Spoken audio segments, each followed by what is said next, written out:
C에 대해서 이어서 조금 이어가 볼게요. 우리가 C라는 건 무조건 운율이 있어야 된다 그랬어. 근데 운율을 우리가 찾을 때 운율은 뭘 찾으면 되느냐? 우리가 반복하는 걸 찾아주면 그게 운율이라는 걸 알 수 있어요. 그럼 반복을 할 건데 이때 C의 운율이라는 걸 한 번 더 그 개념을 설명해주면 뭐라고 되어 있느냐? C에서 소리의 규칙적인 반복을 통한 음악적 효과를 드러내는 방식을 운율이라고 해요. 근데 전체적인 틀을 우리가 알 필요는, 그러니까 알면 좋은데 우리가 선운술형을 쓰는 건 아니니까 그냥 반복이 있으면 운율이 형성된다 정도만 너희가 알아도 괜찮거든? 중요한 건 이거야.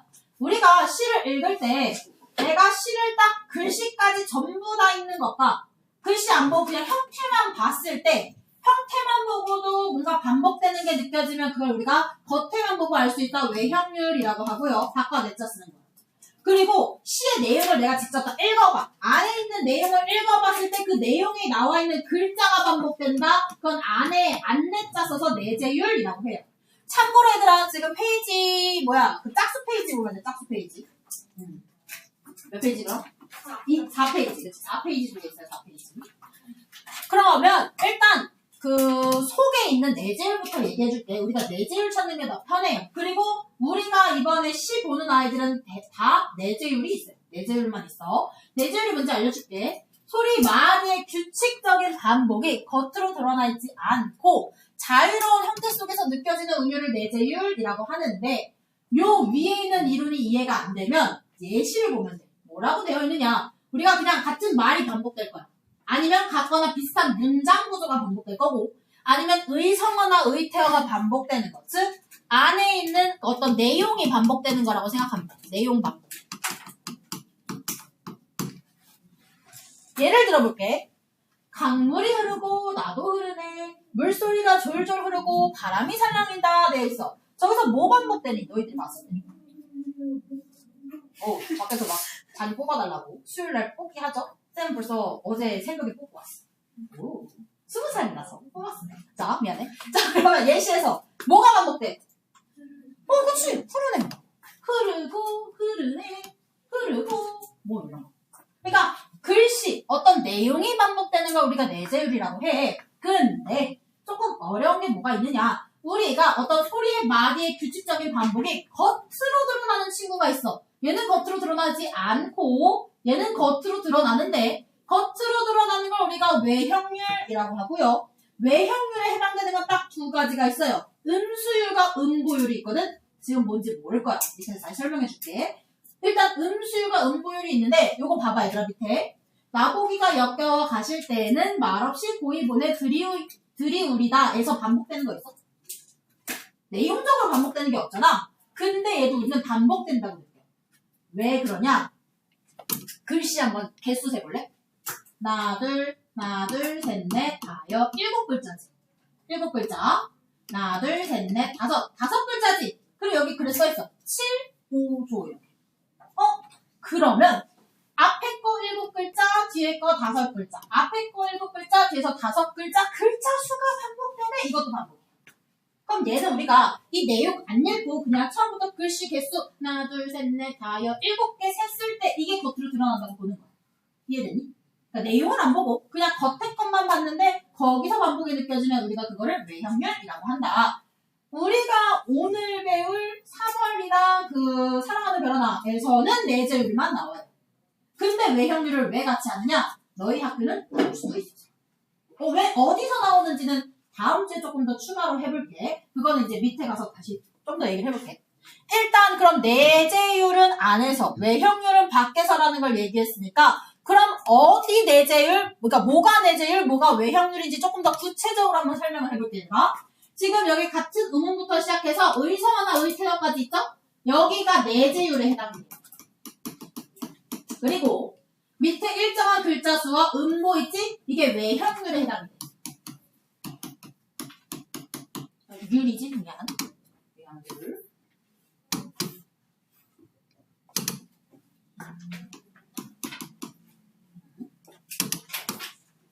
자, 봐봐. 우리가 일단 첫 번째 같은 음운의 반복 이렇게 되어 있는데 사실 음운이라는 걸 중2때 배워. 근데 이걸 왜 써놨냐? 작년에 너희 학교 출판사가 지금 우리 출판사랑 다른데 이 단어가 시험에 나왔었어요.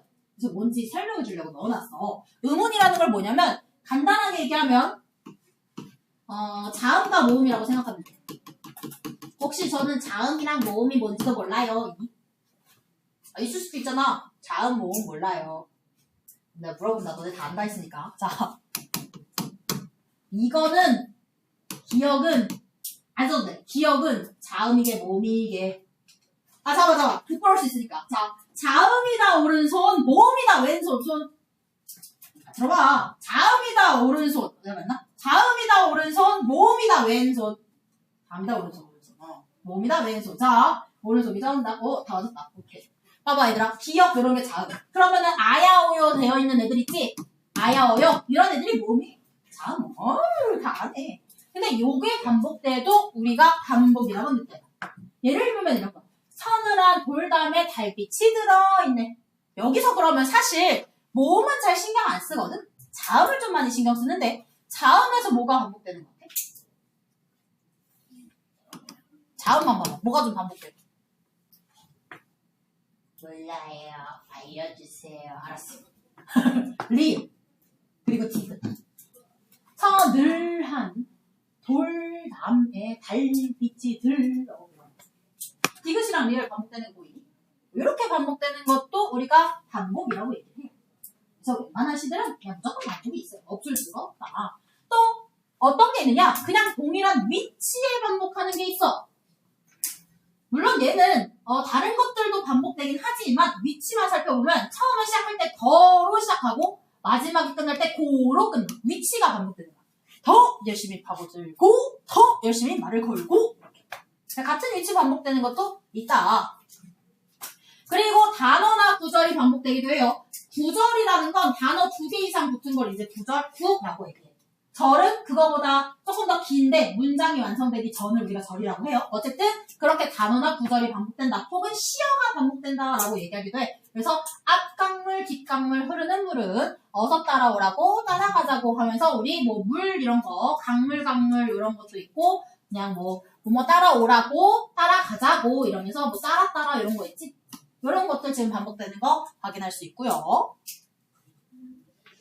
그리고 얘가 중요하더라. 얘가 우리 시험에서도 나올 아이 중에 하나. 유사한 문장 구조의 반복이 있어. 문장 구조.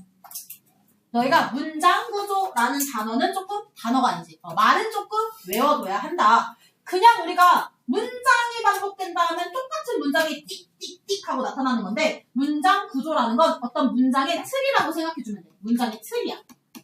커다란 틀이야. 그럼 어떤 틀이냐? 벚꽃 지는 걸 보니 푸른 소리 좋아. 푸른 소리 좋아하다 보니 벚꽃마저 좋아. 라는 시에서는 뭐 하는 걸 보니 뭐 하는 게 좋아. 뭐 하는 걸 보니 뭐 하는 게 좋아 하면서 이게 하나의 문장의 그 중에서도 틀이 이렇게 반복되는 거야. 이 틀 그대로 이렇게 반복되지. 이렇게. 요걸 문장 구조라고 해. 우리 같은 경우에는 3월에도 나오고요. 그다음에 사랑하는 별 하나에서도 이제 문장 구조가 반복된다라는 말들이 나올 거야.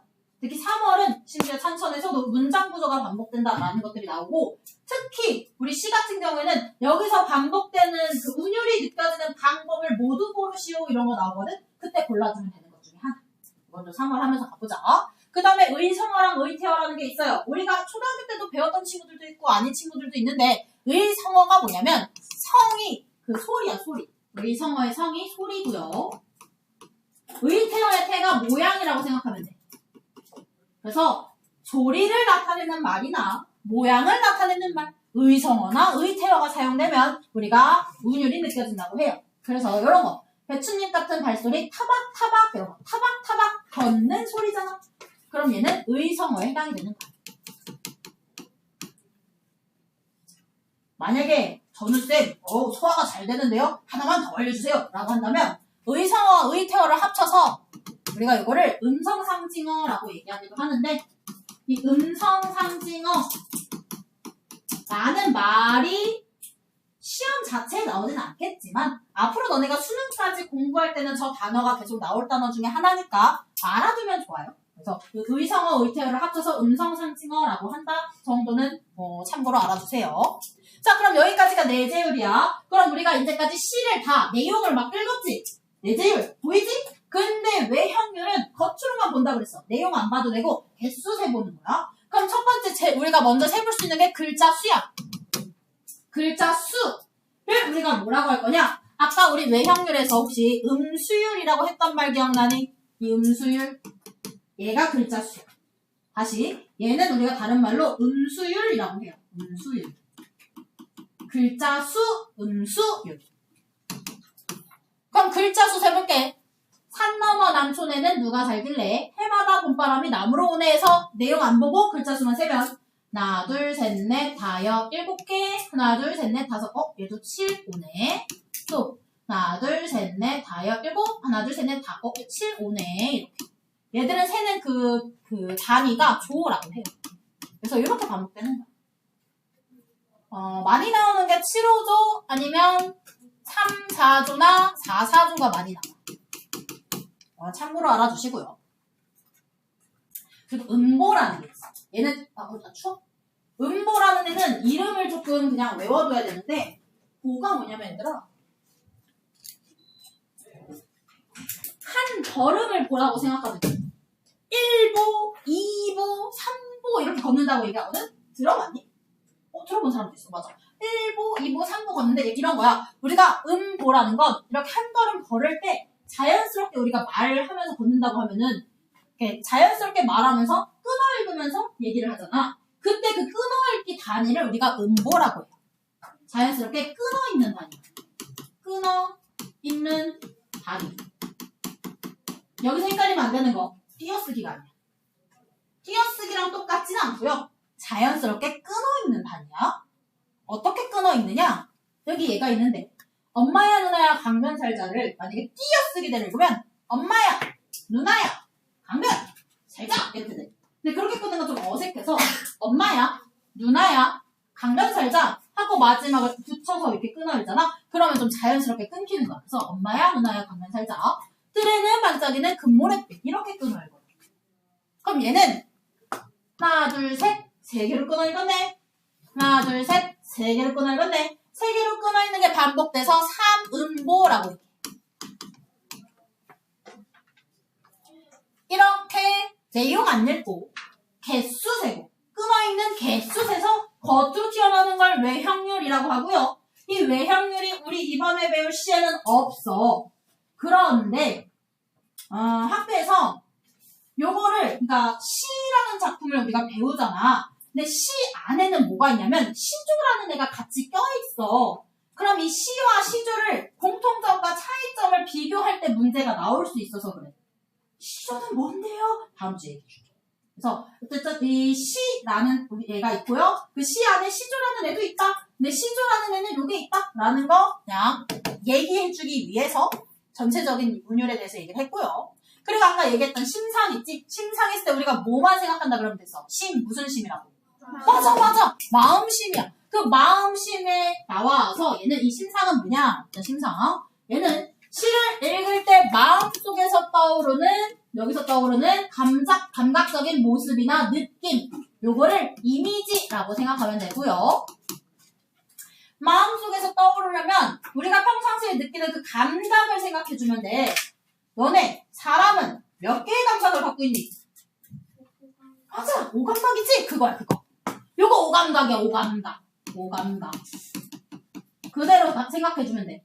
그럼 원래는 내가 이렇게 보고 이게 냄새 맡고 듣고 하는 게 원래 내 신체 기관으로 느껴져야 되는데 실제로 그게 느껴지지 않는데 뭔가 마음속으로 이런 표현이 있으니까 느껴지네 라고 느끼는 걸 심상이라고 하는 거야. 그럼 이런 거야. 우리가 시각, 청각, 후각, 미각, 촉각이 있지? 그 5가지 밑 쭉 있어. 그래서 시각적 심상 같은 경우에는 모양이나 빛깔을 나타내는 어떤 시야에서 떠오르는 느낌이에요. 모양이나 빛깔. 눈으로 보는 거잖아. 그래서 시각이야. 그럼 이런 거. 지나가던 구름 하나 새빨간 노을에 젖어있다. 색깔이지. 눈으로 보자.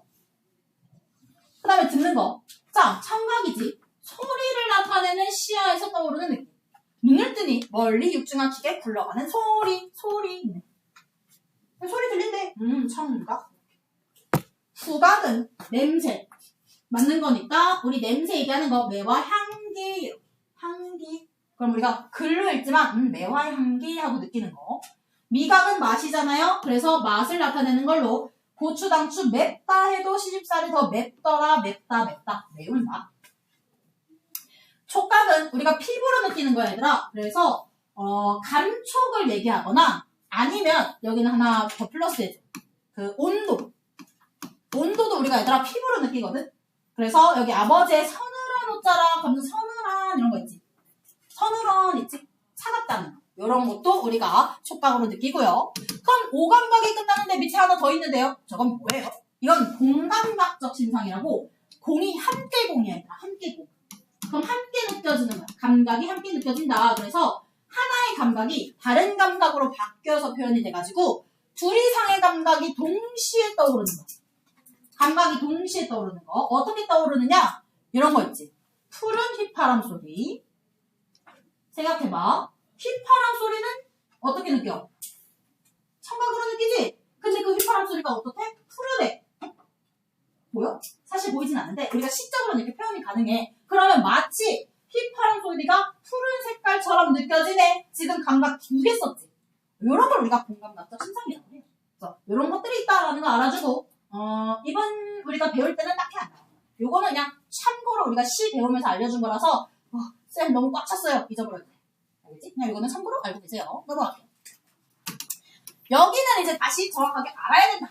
자, 여기가 우리가 꼭 알아야 되는 부분 중에 하나예요. 뭐가 있느냐? 우리가 1학년 때 학습 목표인 비유가 나옵니다. 1학년 학습 목표야. 비유 알기. 비유가 뭐냐? 개념부터 봐야겠지. 우리가 표현하려고 하는 대상이 있어. 이 표현하려는 대상을 그것과 비슷한 다른 대상에 빗대어서 나타내는 방법을 우리가 비유라고 합니다. 이게 비유예요. 학교에서 원관념, 보조관념 얘기 나니? 그럼 그것도 해야지. 자, 원래 내가 표현하고 싶은 대상이 있었어. 나. 너희가 표현하고 싶은 이제 대상이야. 쌤이 있어. 그럼 쌤은 이제 너희가 오늘 수업 같이 들었잖아? 집에 가서 오늘 수업이 어땠는지 어머니께 말씀드려야지. 엄마, 오늘 갈무리 가서 학원쌤을 만났는데 다이쌤은 마치 뭐 같다고 할래? 곰? 누가 곰이래? 와, 너 진짜 곰이래? 자, 왜 곰인들? 곰이래. 그러면 원관념이 나야, 다이쌤. 그리고 보조관념이 곰. 아니, 딴 거 해주지. 그러면 와, 근데 지금 내가 검은색 입어줘볼까? 여기 봐봐. 원래 표현은 내가 표현하고 싶은 것을 우리가 원관념이라고 얘기해요. 관념이라는 건 어떤 생각이라고 생각하면 돼. 그 관념이라는 단어 자체가. 그럼 원이 들어가서 너희가 이렇게 생각해주면 돼. 원래 표현하고 싶었던 거. 원관념. 원래 표현하고 싶었던 거. 여기 나와있지? 원관념은 원래 표현하고자 하는 대상이야. 그리고 걔랑 그럼 내가 원래 표현하고 싶은 거 말고 얘를 빗대서 표현해주는 다른 대상이잖아. 걔를 보조해서 도와주는 애라고 생각하면 돼. 빗대서 나타내는 다른 대상. 얘가 보조관념. 보조관념. 저거 어디 갔어? 나 이거 늘리는 거 모르는데.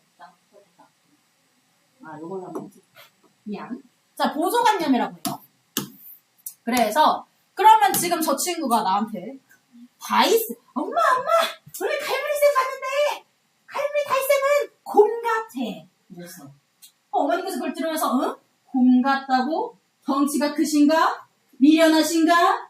아니면 좀 시커마신가? 생각하실 거 아니야? 그럼 그랬을 때 어머니가 덩치가 큰지 미련한지 시커만지에 대해서 생각하는 것들이 지금 원래 표현하는 원관념과 빗대고 있는 보조관념의 그 비슷한 것들.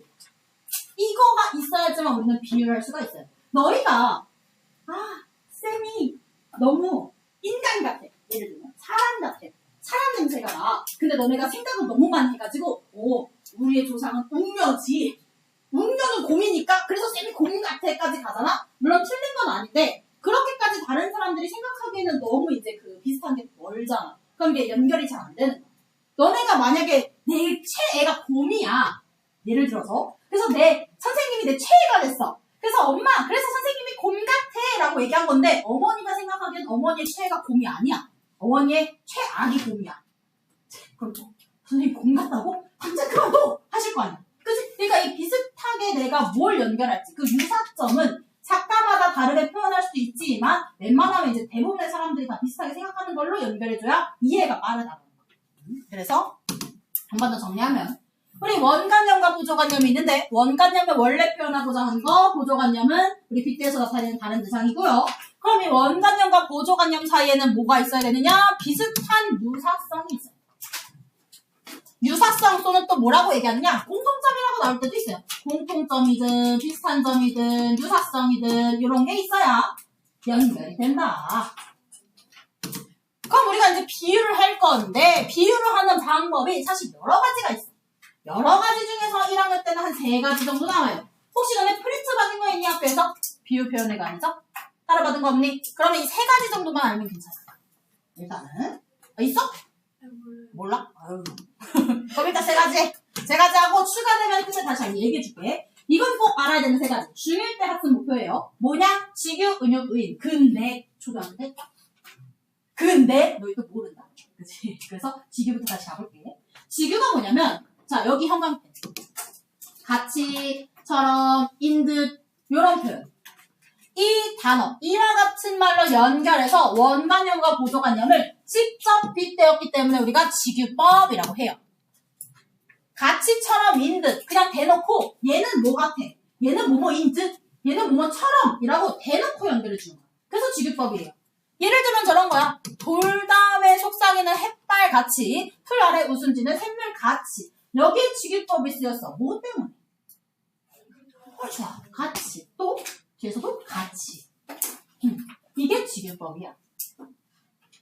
그러면 은유법은 뭐냐? 자, A는 B다. 이렇게 A는 B다의 형식으로 한 대상을 다른 대상에 연결어 없이 간접적으로 빗대어서 표현하는 걸 우리가 은유라고 해.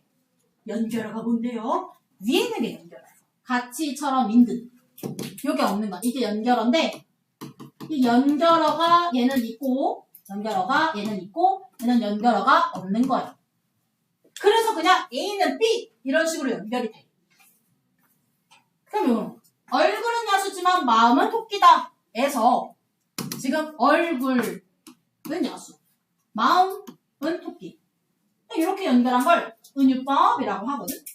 근데 너희가 그냥 보면서 쌤 근데 저는요 이게 같다라는 그 부호가 있어서 왠지 이게 더 직접적으로 보여요 라고 하는 친구들이 있어. 느낌적으로 무슨 느낌인지 쌤도 알아. 쌤도 학생 때 그렇게 헷갈렸거든. 근데 이게 왜 은유라고 얘기를 하냐면 지금은 이게 이렇게 짧게 있잖아. 시가 짧아서 바로 옆에 있는데 나중에 너네가 조금 어려운 시들을 보다 보면 이렇게 대놓고 바로 옆에 안 있고 막 연길이 멀리 떨어져 있거나 아니면 행이 막 구분되어 있어서 내가 얘가 뭘 표현했는지 조금 찾아줘야 되는 것들이 있어요.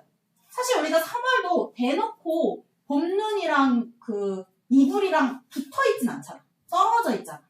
그래서 얘를 은유법이라고 해. 근데 슬쩍 비례는 거야. 이해되니? 그래서 는으로 표시할 수 있는 거. 그냥 가치처럼 인듯이 없으면 은유, 있으면 지금 요거 그냥 머리에 넣어놓고 하나 더.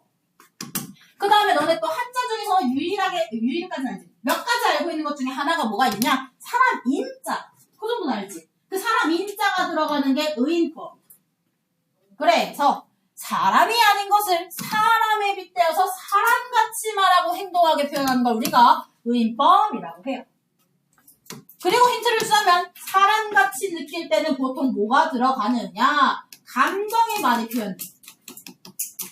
아니면 말을 하거나 아니면 어떤 신체 기관이 나와요. 신체 부위 같은 거. 이런 게 있으면 사람 같다라고 얘기를 합니다. 그러면 봐봐. 빨간 장미가 수줍은 미소를 머금었다 있어. 너네 장미가 웃는 거 본 사람? 본 사람 병원 가면 돼? 없어.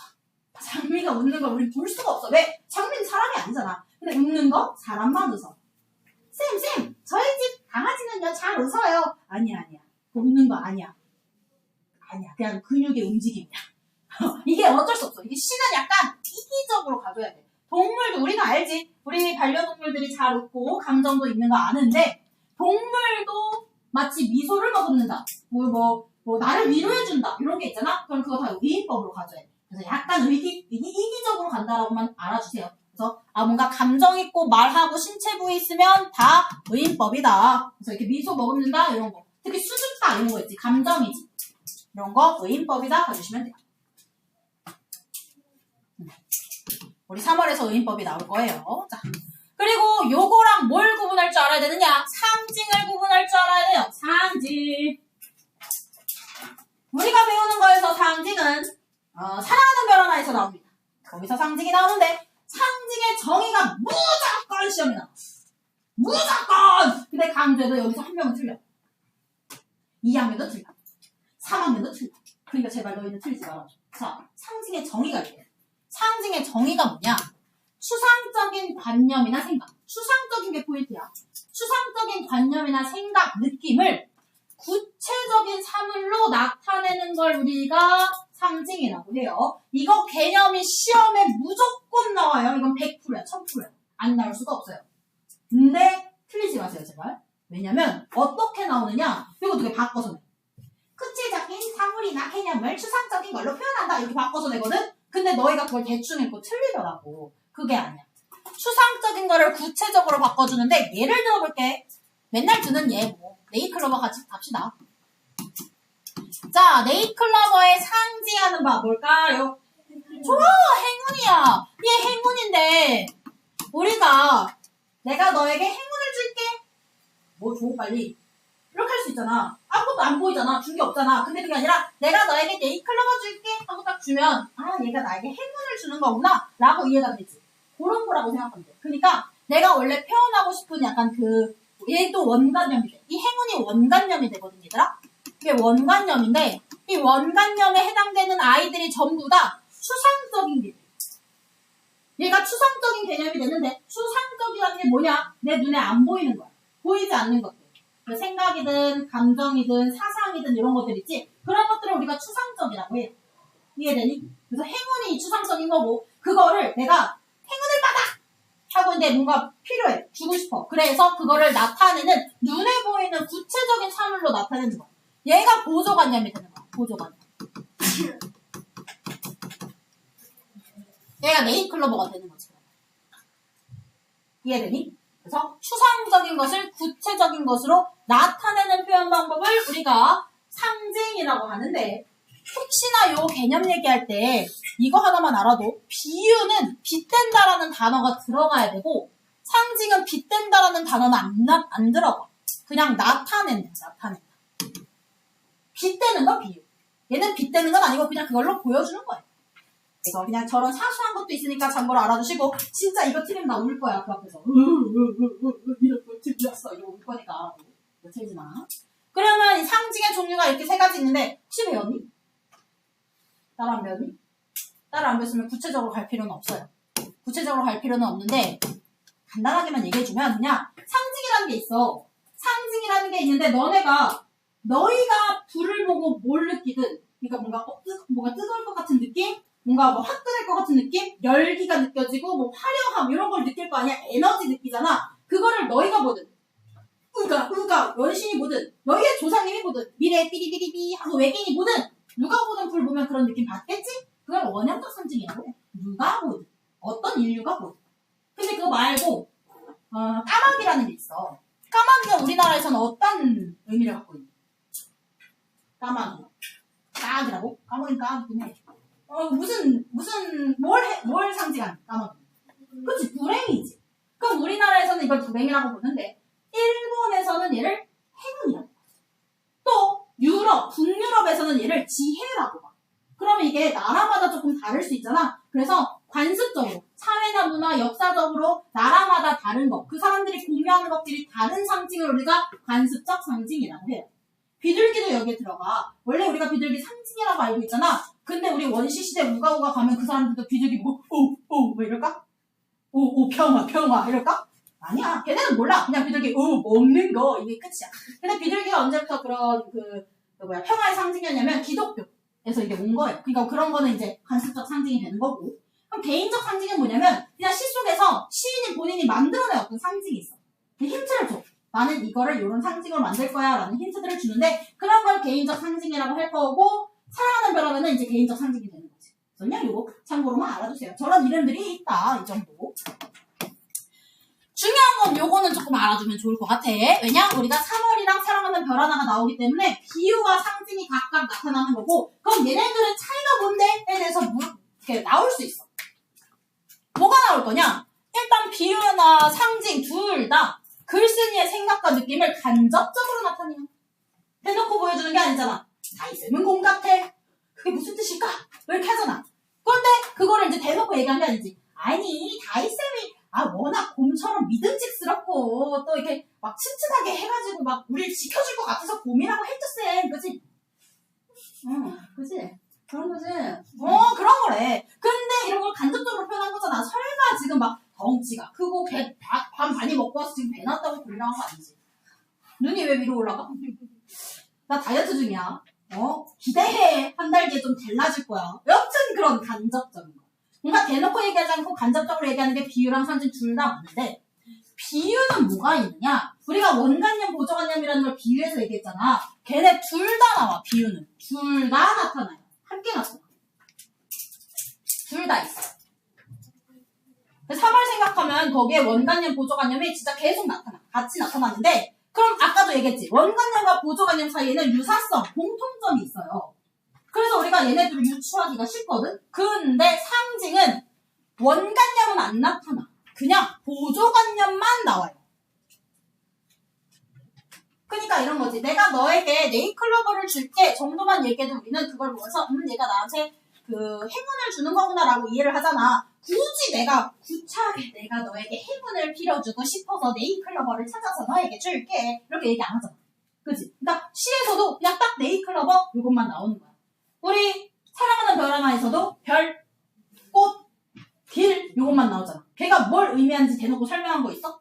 없지. 그래서 보조관념만 나와. 그리고 그럼 원관념과 보조관념 사이에 유사성이 있느냐? 없어. 없어.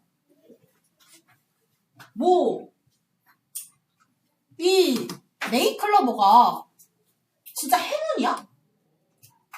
네잎클로버는 그냥 기약풀이야. 장애가 있는 풀이야, 걔는. 문제가 있는 풀이야. DNA에 문제가 있는 풀이야, 사실은. 근데 그거를 나폴레옹이 이랴! 전쟁 나갔다가 네잎클로버는 딱 주려고 하다가 총알인지 화살인지 지나가가지고 아싸! 행운이다! 이렇게 돼서 이제 그때부터 우리가 행운이구나 라고 얘기하고 있는 거지 사실은 잘못된 풀이야. 그지? 근데 거기에 유사성이 전혀 없는데도 불구하고 우리는 이제 네잎클로버는 행운이야 라고 연결하면서 생각하는 거야. 우리가 꽃이랑 별이랑 길도 있다가 할 거지만 걔네들도 사실 길이 미래니? 길은 그냥 길이잖아. 유사성이 없어요. 근데 우리가 그거를 그냥 상징 뜻을 넣어놓은 거다. 이렇게 봐주시면 돼요. 그리고 하나만 더 추가해볼게. 여기 쌤이 놓쳤는데 비유는 이 원관념과 보조관념이 유사성이 있다고 그랬잖아. 그래서 얘네들이 1대1 대응을 해요. 1대1 대응. 원관념 하나에 보조관념 하나에. 근데 상징은 원관념, 원래 표현하고 싶은 거. 그러니까 그 안에 숨겨져 있는 뜻이 많아. 많을 때 이렇게 많을 따자 쓰거든요, 얘들아. 모르겠으면 많다 써도 돼. 많은. 많고 하나 대응해. 까마귀 생각하면 돼. 까마귀가 우리나라에서는 불행이지만 일본에서는 행운도 되고 또 어디서는 뭐 지혜도 되고 여러 가지 있지, 권력도 되고 여러 가지가 있어. 여러 가지 뜻들이, 여러 가지 원관념이 다 까마귀라는 보조관념 안에 들어가 있는 거야. 이해되니? 그래서 뜻이 얘는 1대1 대응, 얘는 다대1 대응이다 정도로 알고 계시면 돼요. 괜찮니? 좋아, 넘어가자. 또 있었나? 요거는 자, 이제 시의 핵심어들이 있는데 아까 얘기했던 것들 싹 다 정리해 놓은 거예요, 쌤. 그래서 요거는 너희들이 한번 읽어보면서 이런 것들이구나 하고 알아만 두시면 됩니다. 혹시 보다가 이해가 안 되는 거 있으면 그때 쌤한테 질문하시면 되고 요거는 그냥 단어라서 내가 단어 풀이할 만한 건 없어요. 한번 읽어보고 이것도 이제 암기하게 이제 글씨 쓰는 거 있으니까 글씨 쓰면서 암기하시면 됩니다. 그러면 진짜 본격적으로 우리의 수업 시간에 나와 있는 내용을 한번 해볼까? 자, 추가 자료는 살짝 덮어놓고 우리 100점 위주로 넘어가 볼게요.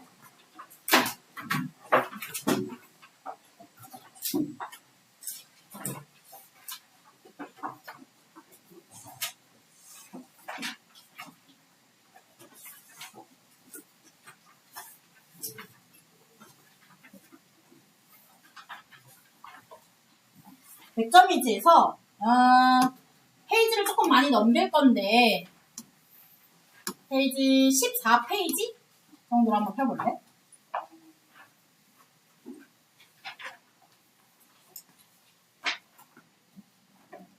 우리 애가 배울 1단원 그 중에서도 1-1단원에 나와 있는 제목이 이거예요. 운율, 비유, 상징의 즐거움.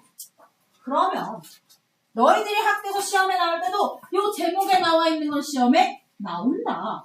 운율이 뭔지 나올 거야. 운율은 아까 뭐가 있으면 운율이 형성된다 그랬어? 예능감도 맞는데 우리가 찾으려면 뭐가 되는 걸 찾아줘요? 반복. 반복되는 걸 찾아주면 돼. 그럼 여기서 뭐가 반복돼서 어떤 운율이 느껴지니? 라는 거 물어볼 거고, 비유는 우리가 뭐 한다 그랬어? 원관념과 보조관념을 옳지 좋아. 빗대어주는 거. 빗대어.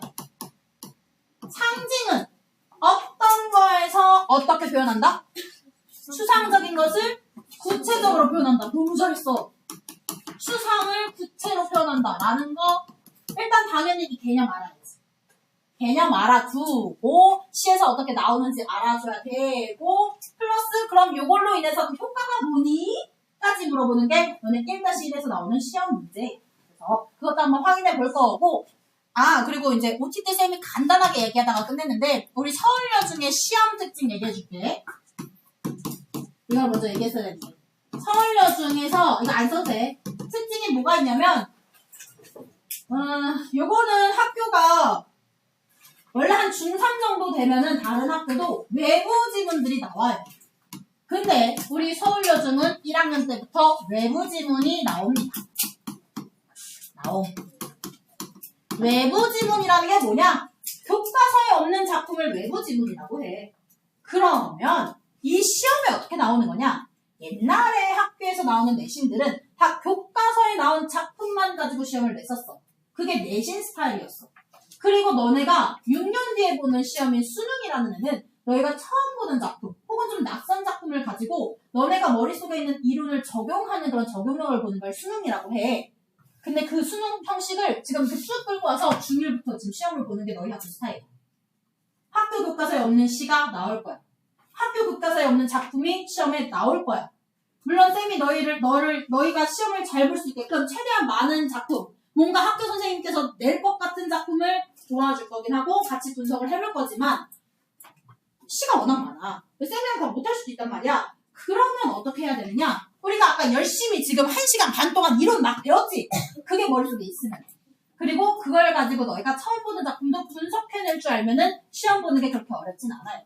시 자체가 어렵기보다는 그냥 처음 보는 시라서 너네가 보자면서 처음 봐, 너무 무서워 이렇게 볼 수 있어. 근데 너무 놀라지 말고 그냥 처음 보는데 차근차근 생각해보면 돼.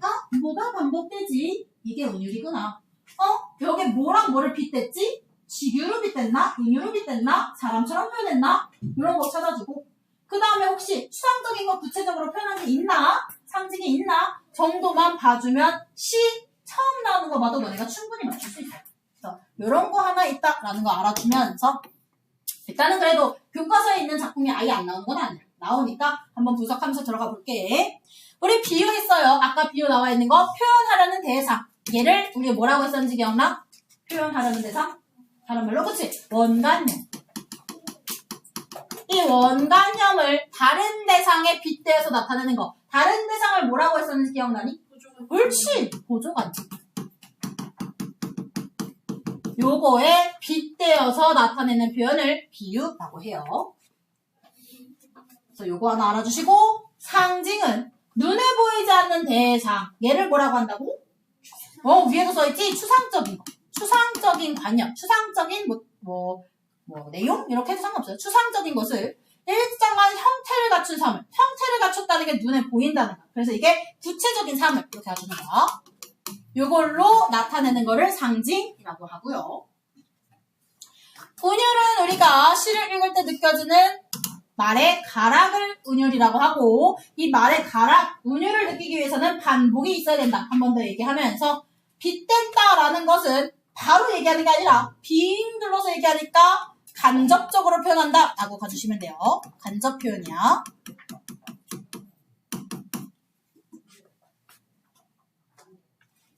시도 사실 자기가 느끼는 감정을 대놓고 나 기뻐!